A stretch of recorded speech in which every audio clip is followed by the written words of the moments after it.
গত বছর ডালখোলা, শিবপুর এবং রিসড়ার ঘটনার পরে কোর্টের হস্তক্ষেপ এবং এনআইএ আপনারা জানেন যে এবারে মোরললেস শান্তিপূর্ণ হলেও শক্তিপুরে, মুর্শিদাবাদ জেলায় শক্তিপুরে রামনবমীর মিছিল আক্রান্ত হয়েছে। ওখানে বেছে বেছে সনাতনীদের দোকান লুট হয়েছে একটু আগে পর্যন্ত, এবং আমি এক্স হ্যান্ডেলে দিয়েছি, দেখবেন পুলিশ রামনবমীর মিছিলে গ্যাসের সেল ফাটাচ্ছে মিছিল ছত্রভঙ্গ করার জন্য। যে কাজটা গতবারে শামীম আহমেদ, শাকির আলী, জাভেদ হাসান আনসারিরা করেছিল, এই কাজটা এবারে মমতার পুলিশ মুর্শিদাবাদের শক্তিপুরে করেছে। আমি এর নিন্দা জানাই।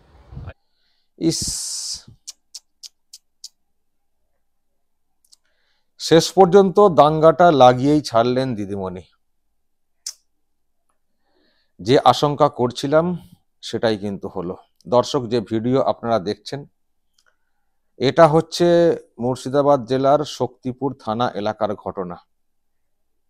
দেখুন কিভাবে ছাদ থেকে ইট পাটকেল ছোড়া হচ্ছে এবং বোমা ছোড়া হচ্ছে। রাম নবমীর মিছিল যাচ্ছিল, সেই মিছিলে হামলা, ইট ছোড়া, পাথর ছোড়া, সঙ্গে বোমা। হলো না, এবারও শান্তিপূর্ণভাবে এটাকে করতে দেওয়া হলো না। হ্যাঁ, আমি এটাই বলবো জোর দিয়ে যে করতে দেওয়া হলো না।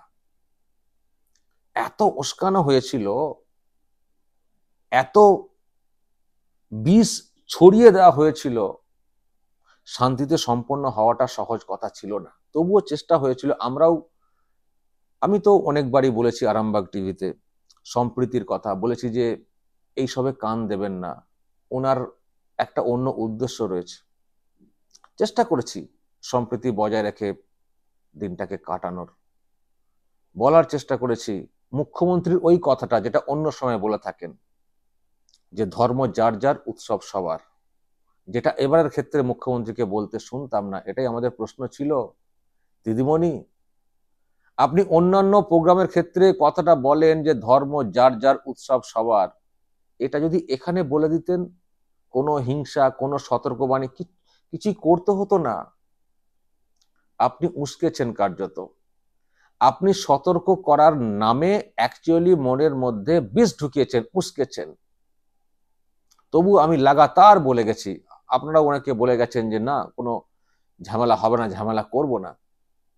এমনকি আজকে আমি যখন আসছিলাম কোচবিহারে বাগডোগরা এয়ারপোর্ট হয়ে, আমি নিজে দেখেছি রাম নবমীর যে মিছিল হচ্ছিল সেখানে মাথায় টুপি পরে মুসলিম সম্প্রদায়ের লোকজন ছিলেন। দেখুন, ধর্মীয় বিশ্বাসটা একটা বিষয় আর উৎসবে সামিল হওয়াটা অন্য একটা বিষয়। তো সেখানে যদি ওই যেটা উনি অন্য সময় বলে থাকেন ধর্ম যার যার, উৎসব সবার, যদি ওই মানসিকতা নিয়ে এইটাকেও পালন করা হতো, কোনো অশান্তি হতো না, কোনো পাথর ছোড়ার কোনো ব্যাপার থাকতো না, কোনো আতঙ্ক থাকতো না, বোমা ছোড়া এসব কিছু থাকতো না। যদি ওই কথাটা বলতেন এবং ওই মতো করে রাজ্যবাসীকে পালন করার জন্য যদি ব্যবস্থা করতেন, তাহলে এটা হতো না। আমি শুনছি অনেকে জখম হয়েছেন, আমি জানি না আপডেটটা কি শেষ পর্যন্ত। খুব খারাপ। আচ্ছা, এত সাহস হয় কোত্থেকে বলুন তো? এটাও বলছি আপনাদেরকে, যদি এটা নিয়ে তদন্ত শুরু হয়, পুলিশকে যদি তদন্ত করতে দেওয়া হয়, দেখবেন ওই যাদেরকে দেখতে পাওয়া যাচ্ছে ভিডিওতে, দেখবেন তাদেরকেও ধরা হচ্ছে না যতক্ষণ না এনআইএ হচ্ছে।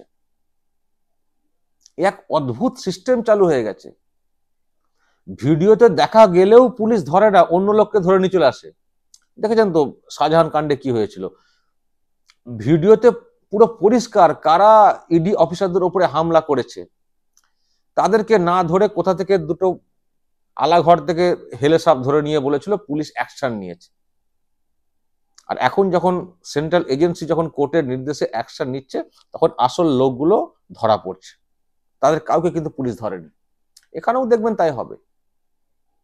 খুব খারাপ দর্শক, খুব খারাপ। আমি বারবার বলছি যে এগুলো বলবেন না।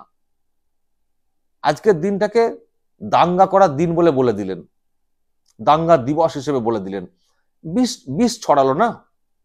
উনি উনি উনি কি বলেছিলেন দর্শক, আমি আপনাদেরকে আজকে আরো একবার বক্তব্যটা শোনাবো, ভালো করে শুনুন উনি কি বলেছিলেন এই আজকের দিনটার ব্যাপারে এবং সংখ্যালঘুদের উদ্দেশ্যে কি বলেছিলেন, শুনুন দর্শক। আমি সংখ্যালঘু ভাই বোনদের বলবো, যদি দেখেন স্লোগান দিচ্ছে 17 তারিখ ওটা ওদের দাঙ্গা করার দিন, আমি মনে করি ওটা মানুষের সম্মানের দিন হোক, ঐক্যের দিন হোক। গালাগালি দিলেও মাথা ঠান্ডা করে আল্লাহর নামে প্রে করবেন, ওদের বিদায় চাইবেন। শুনলেন তো?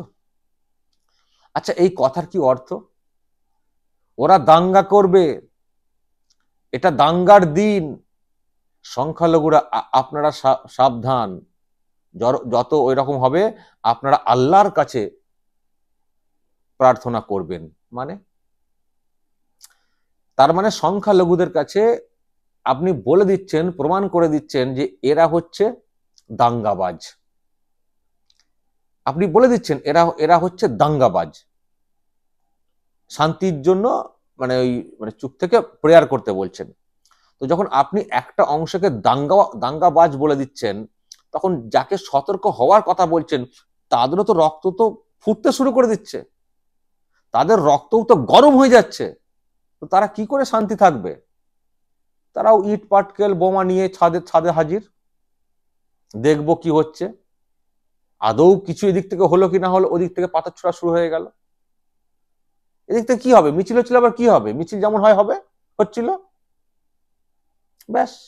ওই যে দাঙ্গার ভয় দেখিয়ে রেখেছেন, ওরাও পাথর ইট বোমা সব ছাদের উপরে রেখে বসে রয়েছে, দেখতে পেয়েছে, ছুটতে আরম্ভ করে দিচ্ছে আরো আগ বাড়িয়ে। জানেন পাশে আমাদের তো দিদিমণি রয়েছেন, কিন্তু দিদিমণির পাল্লায় পড়ে যারা করেছেন, আমি তো জানি না কি হবে এটা নিয়েও হয়তো মামলা হবে। তো যাদেরকে ভিডিওতে দেখতে পাওয়া যাচ্ছে তাদের তো কড়া ব্যবস্থা হয়ে যাবে, যদি এটার মধ্যে এনআইএ ঢোকে, কড়া ব্যবস্থা হয়ে যাবে, আর ব্যবস্থা হওয়া উচিত। তবে আমি এটুকু বলবো, এইরকম খেপে খেপে কতজনের বিরুদ্ধে ব্যবস্থা হবে? যদি আসল লোককে গ্রেপ্তার না করা হয়, যদি আসল লোকের উস্কানি বন্ধ না করা হয়, কত জনে জনে গ্রেপ্তার হবে? গ্রেপ্তার হলে তো সাধারণ মানুষ বেশি পাকাও তারা ক্ষতিগ্রস্ত হচ্ছে পরিবার। কিন্তু যিনি বারবার উস্কে নিজের স্বার্থ সিদ্ধি করছেন, তার বিরুদ্ধে কেন ব্যবস্থা হচ্ছে না? আগে তো তার বিরুদ্ধে এফআইআর স্টার্ট করে মানে গ্রেপ্তার করতে হবে, না হলে তো লাগাতার এই কথা বলেই যাবেন। ওটা দাঙ্গার দিন, রাম নবমীর নামে দাঙ্গা, তো বলেই যাবেন দিনের পর দিন। উনি বলে যাবেন, ঠান্ডা ঘরে বসে পা দোলাবেন, আর যারা উস্কানিতে ওইসব করতে গেল তারা ভোগে যাবে, তাদের পরিবারও ভোগে যাবে। এই যে যাদেরকে দেখা গেছে ক্যামেরাতে ভোগে। এটা নিয়ে আদালতে মামলা হলেই এনআইএ ঢুকবে, আর এই ভিডিও দেখে দেখবেন কিভাবে গ্রেপ্তার করা হচ্ছে। কই আপনি তো বলেছিলেন যে সংযত থাকতে, কই কেন সংযত থাকতে পারলো না? খুব তো বলেছিলেন সতর্ক থাকবেন, আল্লাহর কাছে যাবেন, কেন পারলো না থাকতে? কি করেছে? ওদের উপরে কি হয়েছে? হামলা হয়েছে নাকি আগ বাড়িয়ে এই কাণ্ডগুলো ঘটিয়েছে? অতি উৎসাহে বা আপনার আতঙ্ক ছড়ানোর জের, বিষ ছড়ানোর জের, যে কোনো একটা কারণে তো হয়েছে। তো আসল দোষী কে দর্শক? খুব খারাপ। আমি ভেবেছিলাম যে আজকের দিনটা কেটে যাবে, ভালো হবে, কিন্তু যে ভিডিও সামনে এসছে, কি করে কাটবে? এত উস্কালে কি করে হয় দর্শক?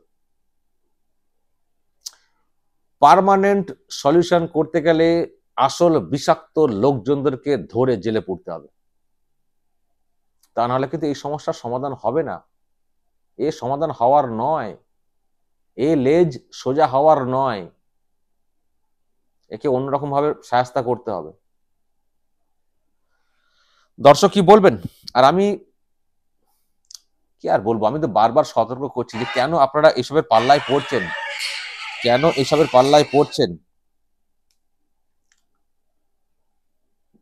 যার যাবে তার যাবে, তখন কিন্তু দিদিমণিকে পাশে পাবেন না। দিদিমণি ভরসা যারা এইসব করছেন বা করছে, দিদিমণিকে আর পাশে তারা কিন্তু পাবে না, যখন নিজেরা বিপদে পড়ে যাবে এই ঘটনাতে যুক্ত হওয়ার জন্য। আর কবে সাবধান হবে? আমি তো কতবার বলছি, কেন এর পাল্লায় পড়ছেন? পরিবারটার কথা ভাববেন না? যে আমাকে ধরে নিলে, যদি এনআইএ ধরে নেয়, আমার পরিবারটার হাল কি হবে? এত উৎসাহ, এত কিসের? এবার বুঝুন ঠেলা। দর্শক কি বলবেন? পার্মানেন্ট সমাধান হতে গেলে কি করণীয়? একেবারে স্ট্রেট কাট আপনারা বলুন তো, কমেন্টে নজর রাখবেন আরামবাগ টিভিতে।